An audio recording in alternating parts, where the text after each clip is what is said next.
Jesus. Everybody shout, thank you, Jesus.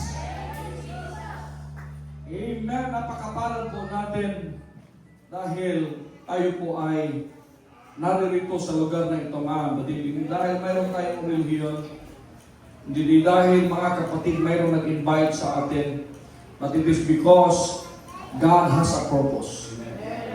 Mayroon pong purpose ang Diyos bakit tayo nandito sa lugar na ito, mga kapatid. We will all pray. Amen. Samahan niyo akong manalangin. Dakilang Ama, marami pong salamat sa iyong kabutihan, sa iyong pag-ibig. Salamat po, Diyos, sa mga pagsubok. Salamat po, Diyos, sa mga problema. Salamat po, Diyos, sa mga tagumpay na aming nakakamit. Dalangin namin, Ama, na patuloy kang kumilos sa aming mga buhay. May wala kaming magagawa kung wala ka, O God. Dalangin namin, O Diyos, Ikaw ang patuloy na mag-ilaw sa aming mga daraanan. Buksan ang aming pandinig, buksan ang aming mga puso, ang aming mga isipan sa iyong mga banal na salita. Habang aming ang kininang tagumpay sa iyong nag-iisang pangalan, aming Panginoon at Hari, Panginoon Kristo. Lahat masabing, thank you, Jesus. Before you po, kamayan mo yung katabi, sabi mo, lungs deeper.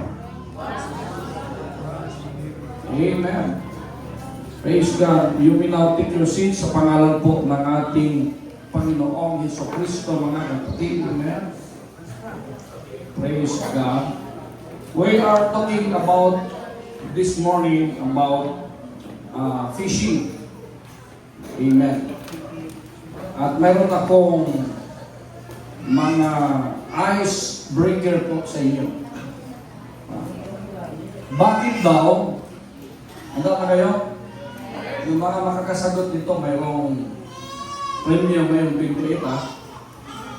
Bakit hindi nagpapanik ang mangingisda? Sige nga, sino makakasagot? Bakit hindi nagpapanik ang mangingisda? Ha? Sino? Sagot. Sige, si Sheila. Okay. Sino pa? Ha? Sige daw. Bakit hindi nagpapanik ang mga mangingisda? Kasi meron silang tiwala sa Diyos. Okay. So, yung joke to ha, tandaan mo, masyado rin seryoso. Bakit hindi nagpapanik ang mangingisda? Kasi alam niyang God is in control of the tides. Parang corny, ano? Ano daw ang favorite verse ng mangingisda? Yeah, ano ang favorite verse ng mangingisda? Ha? Ano ang favorite verse ng mangingisda? Wala. Cast your needs on the other side. Yun yung pag-usapan natin ngayon. Praise God. So, in Luke chapter 5, verse 1, sabi dito, it came to pass that as the people pressed upon him to hear the word of God, he stood by the lake of Gennesaret. Now, the word of God is always fresh. Kahit ulit-ulit natin narinig ang salita ng Diyos, the word of God is new every morning. Mayroon pong bago palagi na mensahe ang ating Panginoon, mga kapatid ko. Because ang salita ng Diyos ay hindi po nagbabago. Heaven and earth shall pass away, but behold, the word of God shall always remain. So, kung mapapansin ninyo, si Jesus Christ ay palagi pong sinusundan ng mga tao. Bakit? Kasi habang ang mga tao ay sumusunod, kahit yung iba kasi hindi sila napapagaling sa kanilang karamdaman, yung iba ay wala namang karamdaman, always yan, si Jesus Christ, mayroon pong nakahandang pagkain. Bakit dinudumog yung mga okasyon? Bakit mas marami ngayon ang magkaka-hypertension, magkaka-diabetes? Bakit? Kasi sa bawat opisina ngayon, sa bawat lugar ngayon na meron pong mga party, may mga kainan. Would you see, amen? Diba? So, masaya kapag mayroong kainan. Kaya mga tao palagi pong sumusunod po kay Jesus Christ. No? Verse 2, and saw two ships standing by the lake, but the fishermen were gone out of them and were washing their nets. So, mayroong dalawang bangka na nakikita po, but the fishermen were going out of them and washing their nets. So, ibig sabihin, kapag natapos kang nangingisda, ay iyo pong nililinisan po ang inyong mga nets, mga kapatid. So, ibig sabihin, siguro wala silang mga nakuha, no? Puro mga buraot lang na isda ang nakukuha nila, butiti, no? Oh. Pero sa panahon ngayon, yung mga butiti ngayon, pinapatula na. No? So verse 3, and he entered into one of the ships, which was Simon's, and prayed him that he would thrust out a little from the land. Kaya kung malapapansin niyo, yung thinking kasi natin, basagin ko lang yung thinking natin na sila Pedro, mahirap, sila kaya okay lang naman na maghihirap tayo ng ganito kasi mangingisda lang. So kung papansinin ninyo, hindi po basta-basta yung sasakyang pandagat po ni Simon Pedro, Brother Samuel. Bakit? Kasi hindi sinabi dito na umakyat siya o kaya pumasok lang siya. Sabi dito, he entered. Pumasok siya. So ibig sabihin, lansa yung mga sasakyang pang ano nila, yung pangingisdang pandagat nila. Nakuha ninyo? Yung anong binabasag ko dito, yung thinking natin na okay lang naman, mananatili tayong ganito. Nga ngayon, ang gusto kasing mangyari ng ating Panginoon, amen, na matuto tayo sa mga bagay na gusto niya iparating sa atin. Matuto tayong dumiskarte. Matuto tayong sumunod sa Kanya. Matuto tayong makinig sa Kanya, mga kapatid. So pumasok siya at ang sabi niya, thrust out a little from the land, and he sat down and taught the people out of the ship. So, pumasok siya at tinuturuan niyo yung mga tao, mga kapatid ko, sa labas po ng bangka. Ship. So now, verse 7, when he had been speaking, he said unto Simon, launch out into the deep, and let down your nets for a draught. Ano napapansin ninyo? Ang sabi niya, after niya nagturo si Jesus Christ, pinapalaot na niya si Peter. At sinabihan niya uli na ihagis ang mga lambat. Remember, mga ano daw? Mga nets, plural. Verse 5. And Simon answering said unto him, Master, we have toiled all night and have taken nothing. Magdamag. Hanggang ngayong umaga lang, kakatapos lang namin na maghugas po ng aming mga lambat at wala po kaming nakukuha. Kahit isang butiti, kahit isang crabs na maliit. Sino ang nakaranas sa inyo na mangingisda? Sino ang nakaranas sa inyo? Oh. Yung iba dito hindi nakaka-relate, pero pag nangingisda ka, walang mapipili, walang ano yan, lahat ng paggano ng net yan, whether nakakain na isda, maliit na isda, malaking isda, crabs o ano man yan, basura, kasama yan, naninit yan. At doon yan pinipili kung anong mayroong pwede. Pero itong si Simon, si Pedro, mga kapatid, wala talaga silang nakukuha magdamag. But he said, nevertheless, kinig tayo mabuti, nevertheless, at thy word, I will let down the net. Anong sinabi ng Panginoon kanina, Brother John?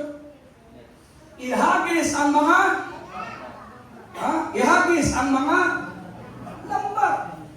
Pero dito mo makikita na sumunod si Pedro, pero mayroon pong doubt. Ano napapansin niya? Bakit may doubt siya? Ha? Bakit? Kasi ang sabi ng Panginoon, ihagis mo ang mga lambat. Amen.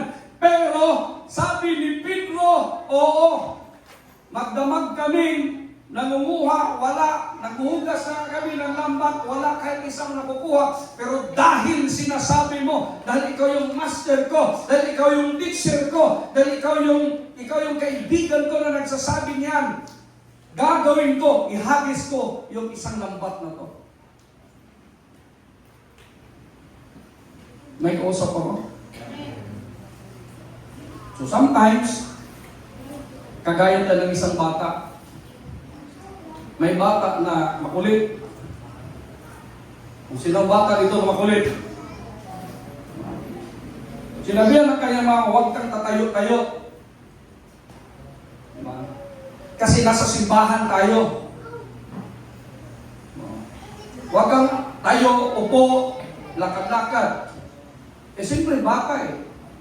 Hindi naman niya naintindihan kung anong pinagsasabi ng pari, ng pastor. So, wala siyang pakialam.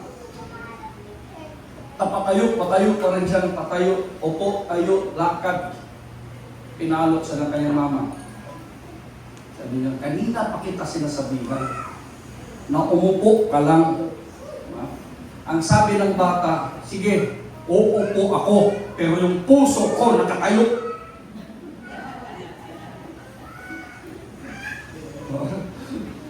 Sometimes we obey, no? Pero kontra gusto. May kausap ako. Di ba? Sometimes, pinakinggan natin yung mensahe, pinakinggan po natin yung tinatawag na salita po ng ating Panginoon, mga kapatid, pero kontra gusto tayo. Si Pedro, sumunod nga si Pedro, mga kapatid ko, pero hindi niya sinunod ang kabuuan sinabi ng Panginoon na ihagis mo ang mga lambat. Amen. Kasi nawalan siya ng tiwala. Sino ba si Jesus Christ? Carpenter. Utusan yung mangingisda. Anong kinalaman ng parang ako? Pastor ako.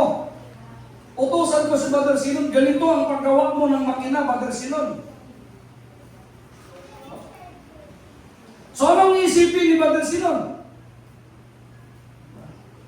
Hindi naman ako nag-aral ng automotive. Wala naman akong karanasan na kung anong mangyari ng sasakyan, bakit hindi umaandar? Bakit mayroong tumutulog-tulog sa ilalim? Di ba? So parang gano'n. Pero mayroon palang magandang idudulot kapag sumunod ka sa salita ng ating Panginoon. Kasi minsan ang ating mga magulang, minsan ang ating kaibigan, minsan po ang ating asawa ay sila ay gagamitin po ng Panginoon para kausapin po tayo. Minsan ayaw lang natin. Nakausap ko? Minsan, ma-pride lang tayo. Minsan ayaw lang natin magpaturo. Do you hear me? Kaya, sumunod nga si Pedro, hinagis yung lambat. So, sinabi ng Panginoon na damihan mo ang lambat, Mike. Ihagis mo. Ibig sabihin, dami-damihan mo yung pananampalataya mo, wala namang bayad. Dami-damihan mo yung panalangin mo, wala namang bayad. Amen. Sumunod ka sa Panginoon, wala namang bayad. And that's why in verse 6, in Luke chapter 5 verse 6, the Bible says, and when they had this done, they enclosed a great multitude of fishes, and their net break. Wow. Not masabing wow. Nung ginawa niya yun, kontra gusto, at papalain ka pa rin naman ng Panginoon, pero mayroong danger. Bakit? Maraming lambat yung pinapahagis ng Panginoon. Marami. Kasi gustong turuan si Pedro na kapag sumunod siya, maraming pagpapala ang kanyang makuha. Pero hindi siya sumunod, isa lang, sinubukan lang niya. Ang problema, dahil sa dami ng mga isda, yung kanyang lambat ay napuli.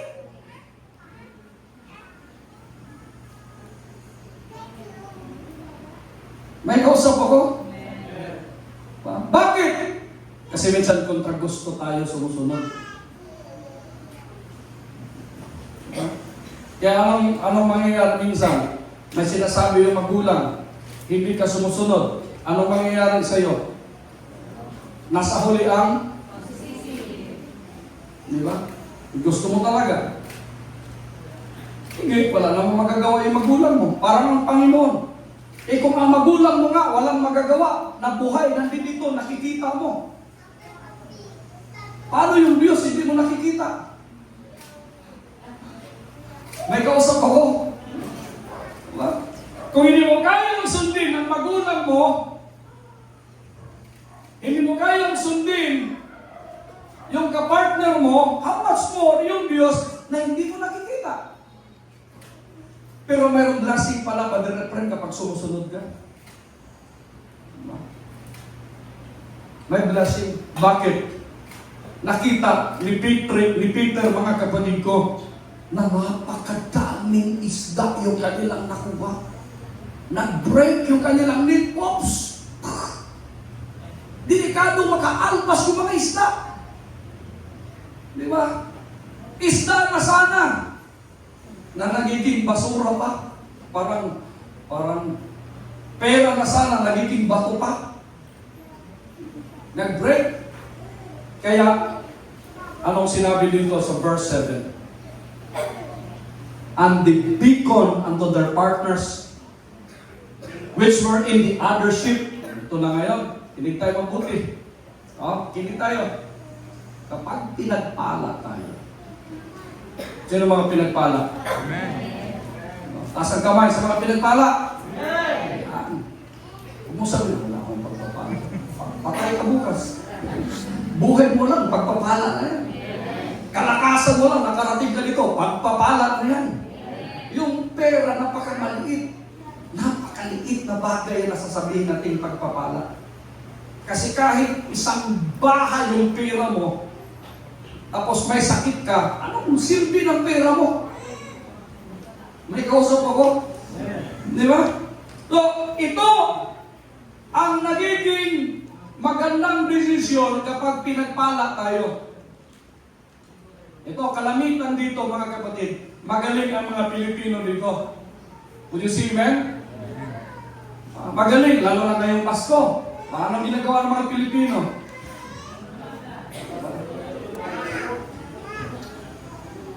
Namimigay ng regalo, di ba?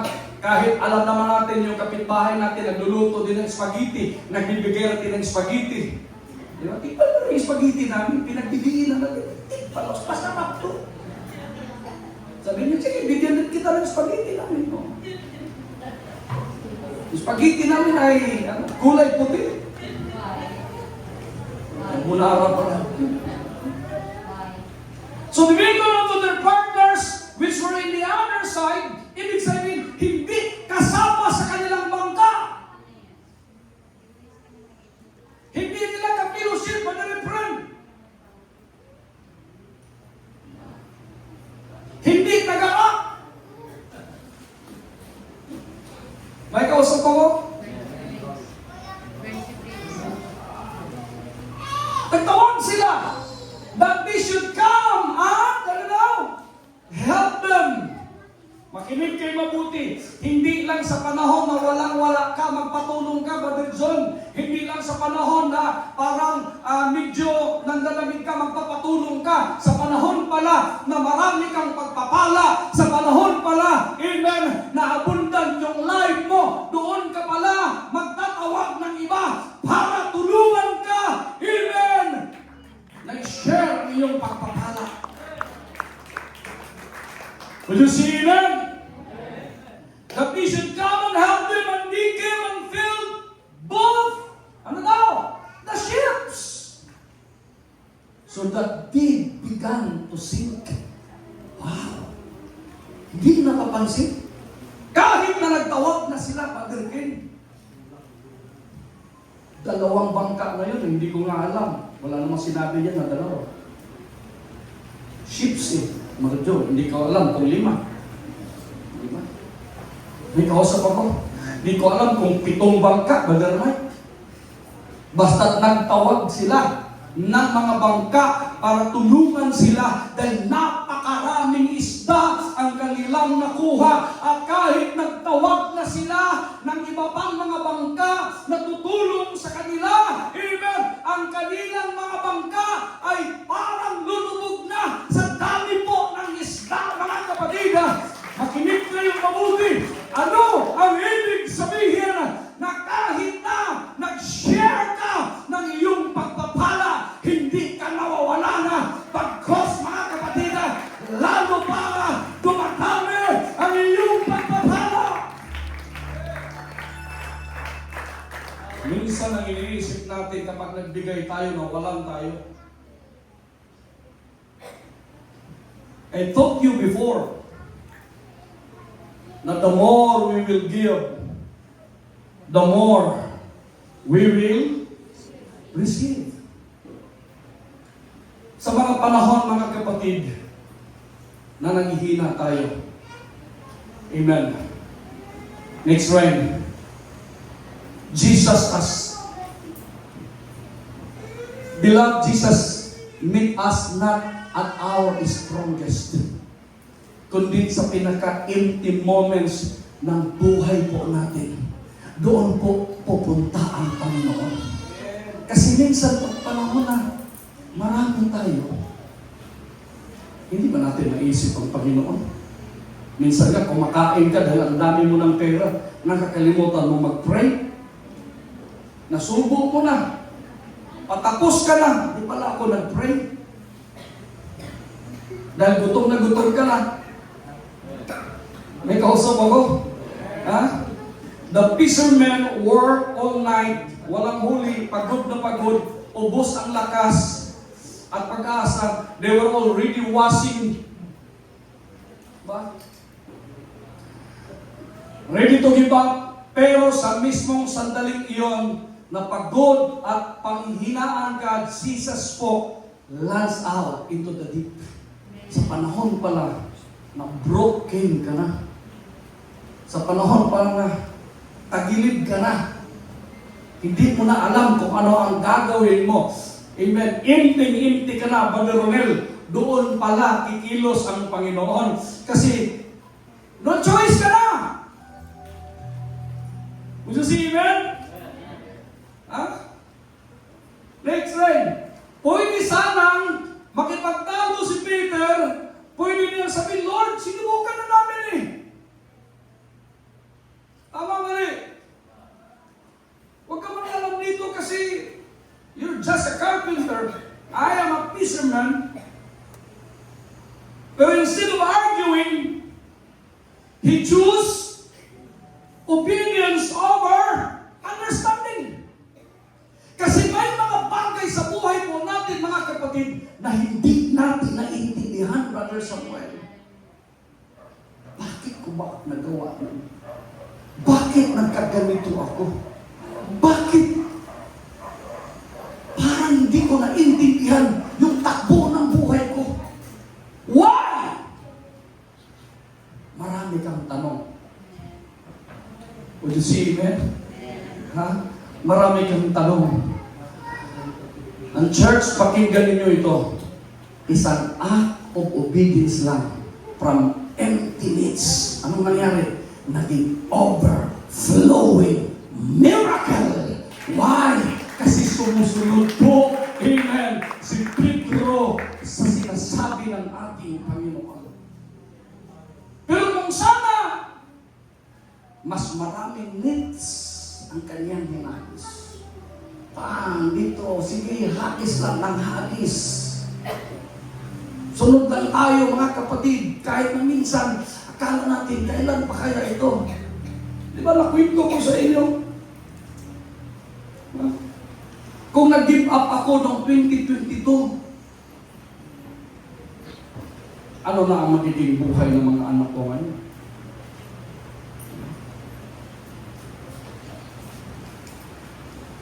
Parang nakakapagod na. Hindi ka makalakad. Habang ka lang, napakasakit ng pakiramdam mo. Iihi ka na lang. Hindi ka halos makaihi, patak-patak yung mga ihi mo. Hindi ka makatulog, hindi ka makahinga. Diba? At the time, kung nag-give up pala tayo, mga kapatid, hindi na natin makikita yung biyaya na inihanda ng ating Panginoon. From emptiness, naging overflowing miracle. Here's the reason. Right. Kapag tinawag tayo ng Diyos na mag-glance deeper, kinig tayo mabuti. Kadalasan, dumarating ito kapag pagod na tayo, discouraged, puno tayo ng tanong, pero hindi kailangan ng Diyos ng lakas natin, mga kapatid. Pakinggan niyo mabuti. Hindi kailangan ng Diyos ng macho-macho ka, Brother Mike. Hindi kailangan, mga kapatid, yung talino mo, yung diskarte mo. Kinig kayo mabuti.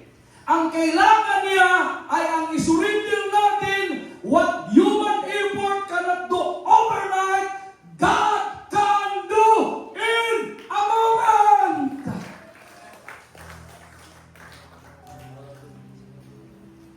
Ano pinakita ng Diyos? Ng mga nakaraang buwan. Parang kinakansawan yung pastor ninyo, sinisiraan, pinag-usapan, kung ano-anong bintang na ginawa. Pero sige lang, dapat nakangiti ka lang. Because something somehow, amen, yung hindi kayang gawin ng tao overnight, mga kapatid, kayang gawin ng Diyos in a twinkling of an eye. Sa isang kisap mata, boom! Makikita mo kung gaano pala kabuti, gaano pala kalawak, amen, ang awa, ang kabutihan, ang pagkakasinsya ng ating Panginoon. Hallelujah!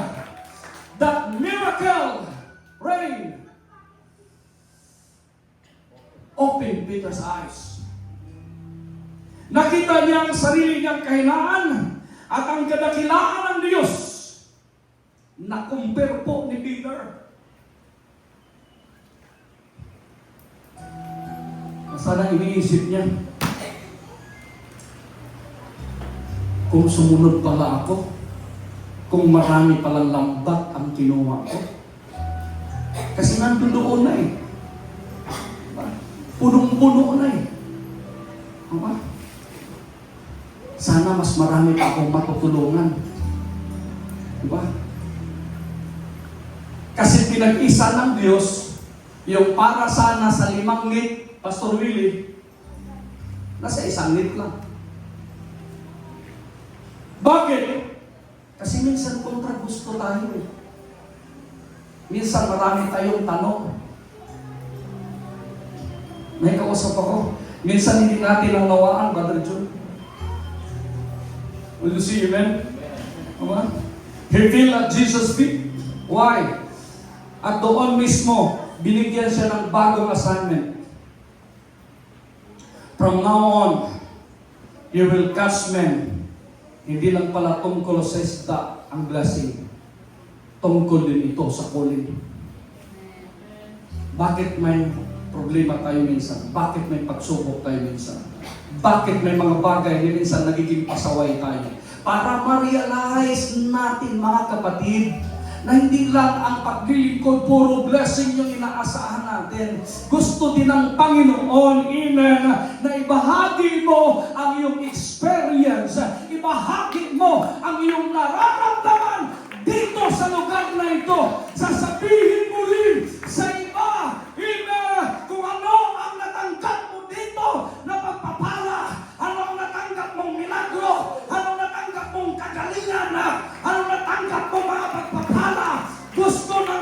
grasya na ibahagi din natin sa iba. Instead na sisihin natin ang ating mga sarili. Instead na mamuna tayo sa problema ng iba, mga kapatid. The bottom line. What is the bottom line? Church, kapag sinabi ni Jesus na lance dipper, hello? Amen. Ibig sabihin, magpapapalalim-lalim din tayo konti. Kaya nga, na-offend ako kanina eh. Diba? Sinabihan ko si mama, ganito yung natin, bro. Hindi yung parang bumabalik tayo dito, gano'n na naman. Kasi matagal na tayo naglilingkod. Hindi ba natin na-observe dito kung anong ginagawa natin dito? May kausap ako. Kasi parang nagiging routine na lang eh. So paano natin pagpapalain ng Panginoon sa gusto natin? Na yung ginagawa natin routine lang. Walang bago. Di ba? Kung hanggang ngayon, nagbababrong-barong pa rin tayo, mainit pa rin yung pinagsisimbahan natin, anong mayroon? Hindi natin ma-appreciate yung kabutihan ng Panginoon. Ngayon, dahan-dahan natin nakita, wow, maganda na yung ating instrument, wow, nakakortina na tayo, naka-aircon na tayo, kulang na lang. Pupunta tayo sa church at tutulong tayo maglinis minsan.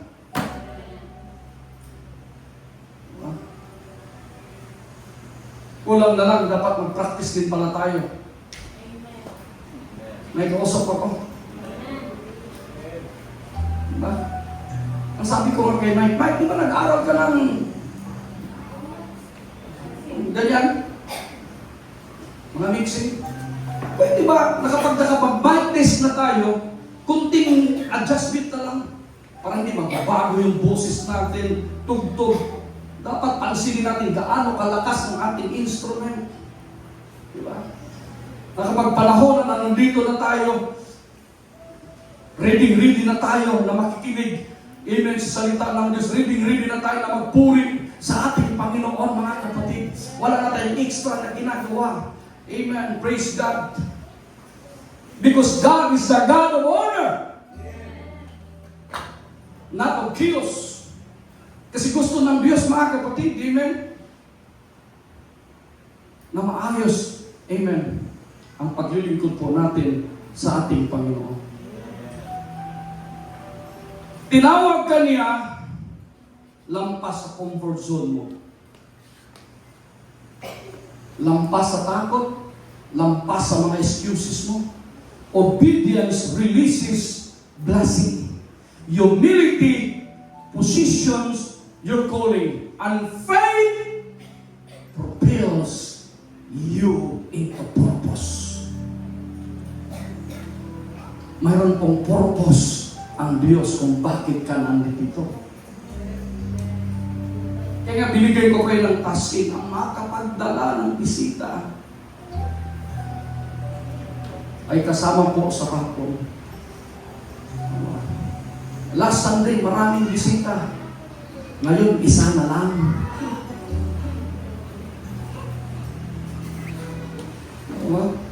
Kasi ayaw ko, mga kapatid, na mananatili tayo sa ating comfort zone. May kausap ako. Kasi ang Diyos, Brother John, He is about to release His great blessing for you.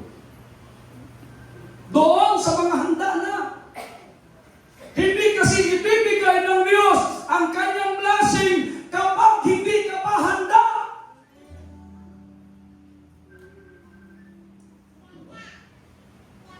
Kasi ang Diyos po natin, ayaw niya na mapahama ka. Ngayon si Sister Jai, pinapaturuan ko mag-drive, tinuruan ko mag-drive, pinapahandle ko palagi, mga kapatid. No? Kanina, wala na siyang kasama, mga kapatid. Siya na lang nagda-drive. No? Hindi ko alam kung anong nangyari sa kanyang mga sakay. nakaabot naman siya dito ng safe. Sabi ko, oh, hinahabol ko lang, hinahabol si Jay. Hindi ko maabutan na. Sabi ko kay Jaja, huwag kang magbilis mag-drive si Jay. Ibig sabihin, marunong na. Pwede ko na mapagkatiwalaan. Sabi ng Biblia, Galatians chapter 4, kahit anak ka, pero hindi ka pa pwede mapagkatiwalaan. Kinikimabuti. Hindi sa iyo ipagkatiwala ang mga bagay. Doon muna sa alipin. Bakit? Ang alipin kasi mas marunong eh. Di ba? So ngayon, wala ka munang kaibahan sa alipin. Kahit anak ka, kahit tagapagmana ka, wala kang kaibahan sa alipin. Pero kung darating ang panahon na pwede ka lang mapagkatiwalaan, doon na ibibigay ng iyong ama ang mga bagay na kailangan mo.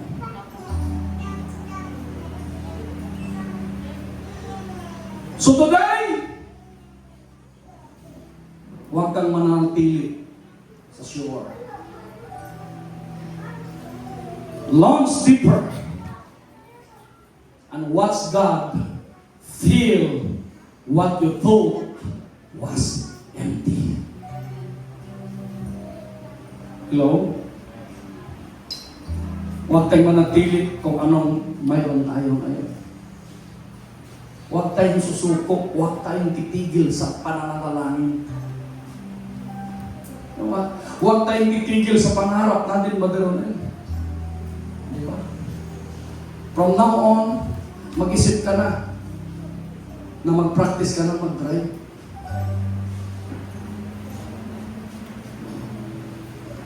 Sabi ko ng Pastor Jaja, mag-practice ka rin mag-drive.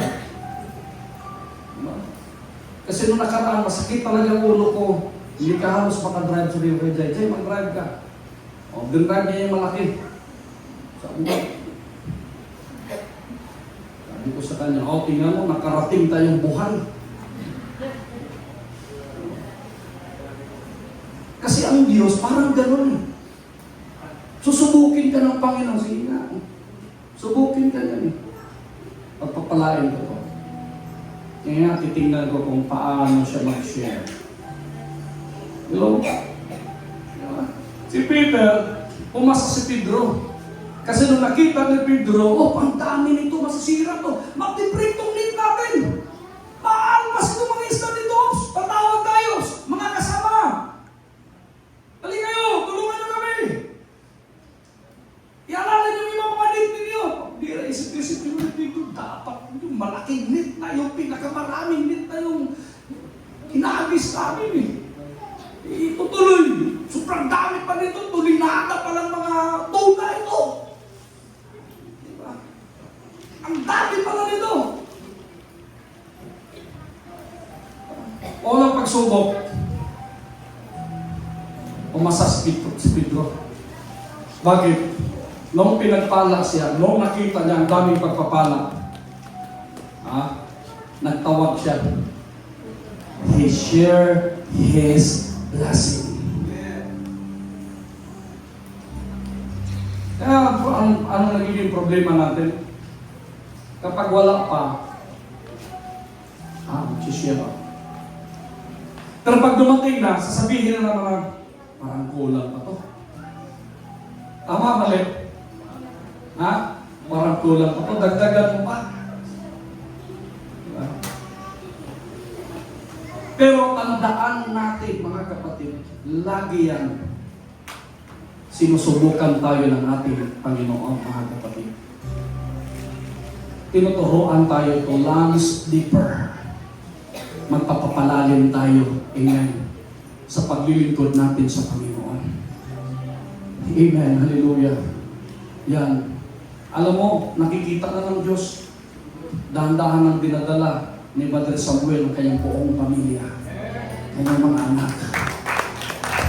At nakikita ng Diyos yan, si Sunny Boy ngayon ay Samuel na, isa ng magaling na propeta. Ibuhos ko na ang aking pagpapala unti-unti sa taong ito. Kasi number one mong gustong maligtas, mga kapatid, pamilya mo. Your Jerusalem. Before ka pupunta sa Judea, sa Samaria, and to the othermost part of the earth, unahin mo yung pamilya mo. Na kahit minsan hindi kayo magkasundo ng asawa mo, kailangan nyo magkasundo para sa Panginoon. Diba? Kahit yung mga anak mo, hindi kayo magkasundo, kailangan ninyo magkasundo, mga kapatid, para sa Panginoon. Amen? We need to launch deeper. Kailangan natin magpapalao tayo, mga kapatid. Because someday, somehow, ngayon, hindi pa natin nakikita. Pero unti-unti na natin nararamdaman, mga kapatid. Alam niyo, 2025, hiningi ko ito sa Panginoon.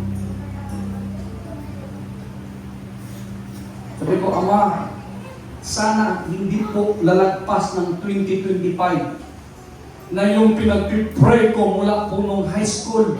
High school pa, sana matupad, maganap nitong 2025. At hindi lang yun, may bonus pa. Yung mga conflict na nangyayari, mga kapatid, this 2025, nagkaroon ng reconciliation, nagkaroon ng forgiveness, mga kapatid. Ang saya, nasasalubungin mo yung 2026, wala kang bagahe, mga kapatid, even masarap na maglalakad, mamamasyal, na wala kang bit na mabigat, amen, hallelujah, na mapupuntahan mo, Brother John, yung gusto mo mapupuntahan. Kaya yung Bohol, 2 bisis akong bumalik. Una, hindi ako nakaakyat doon sa tuktok. Kasama yung mga anak ko. Sabi ko sa asawa ko, babalik tayo ng Bohol. Gusto kong maakyat ko yung tuktok na yan. Yan sa Chocolate Hills. Diba? Masakit, dala-dala ko yung tungkod. Ilang steps yun? Ha? 180 steps, I think. Kung hindi ako nagkamali, mga kapatid. Ang tagal kong bumalik. Pahinga muna, akyat uli. Sabi ko kay Jai, i-edit mo, yung mabilis ako maglakad. At nung narating ko yung tuktok, mga kapatid, wow! Nakikita ko 1,700 plus or 1,800 plus, mga kapatid, yung makikita mong mga lambak-lambak. Amen. Wow! Ang ganda pala pag nasa taas ka, mga kapatid. Woo! Hallelujah! Diba, ang ganda pag nasa tuktok ka, nakikita mo kung anong nasa baba. Kaya sasabihin ko sa inyo, kapag marunong lang tayo sumunod sa ating Panginoon, unti-unti kang itataas ng ating Panginoon. Pero hindi ka itataas ng Panginoon until such time, hindi ka pumapanalig. Huwag kang manati na magiging mababaw ang iyong paglilingkod sa Panginoon. Gusto ng ating Panginoon. Palaliman pa natin ang ating mga dasal. Palaliman pa natin ang ating pananampalataya. Palaliman pa natin ang ating paglilingkod sa ating Panginoon. Gawin natin seryoso. Kapag nagkipag-usap tayo sa ating Panginoon, hindi tayo aalis sa lugar na ito. God, hindi ako aalis sa lugar na ito hanggat hindi ko nararamdaman na sinasagot mo ako. Hindi ako uuwi, Panginoon, na hindi ko nararamdaman na aking buong pamilya naglilingkod sa Diyos. Hindi ako aalis sa lugar na ito hanggat hindi mo sinasabi sa akin na pabayaan mo na yung mga utang mo. Mayroon akong gagamitin para tulungan ka. Pabayaan mo na! Kung ano yung mga iniisip mo, ako nang bahala. Papatawarin mo lang sila at ang Diyos na ang magbigay sa iyo ng maraming pagpapala. Lance people. Pumapalao tayo, mga kapatid. Magpapalalim tayo kasi ang gusto ng Panginoon, laliman natin ang ating pananampalataya. Pwede bang tatayo tayo mga kapatid?